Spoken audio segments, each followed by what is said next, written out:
कुत्ता बिल्कुल हिल नहीं रहा था और उस पर शराब की बोतल को छूने से बचने का इरादा स्पष्ट था। बूढ़े आदमी ने इस दृश्य से प्रभावित होकर शराब पीने की आदत छोड़ दी और जमीन पर कुत्ते के पास बैठ गया। उसने अपने अतीत के बारे में बातचीत शुरू की। पता चला कि वह अपने बेटे की मृत्यु के बाद पहाड़ों में अकेले रहते हैं और कुत्ते के साथ उनका गहरा जुड़ाव है। दोनों को शांतिपूर्वक जंगल के कुत्तों की आवाज सुनना बहुत पसंद था। बूढ़े आदमी की शांत कहानी ऐसे माहौल में गूंजने लगी।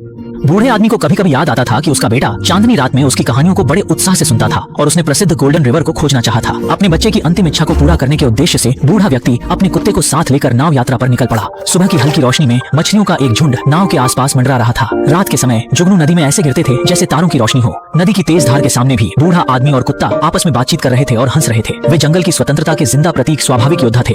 क्रूर प्राकृतिक वातावरण में यह पानी में मछली की तरह है। भले ही नाव लीक हो, इस छोटी सी समस्या की परवाह नहीं है।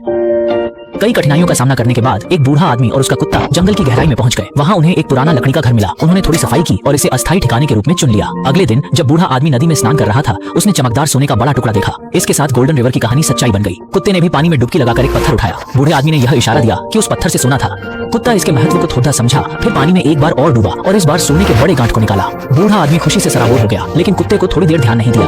बूढ़े आदमी ने अनजाने में मान लिया कि बड़े सोने का टुकड़ा कम मूल्यवान होगा और नदी में फेंक दिया। थोड़ा बाद कुत्ता तिल के आकार के सुनहरे फल लेकर बूढ़े आदमी के पास आ गया और कटोरे में डाल दिया। बूढ़े आदमी के चेहरे पर मुस्कान देखकर कुत्ता बुद्धिमानी पर गर्व महसूस करने लगा।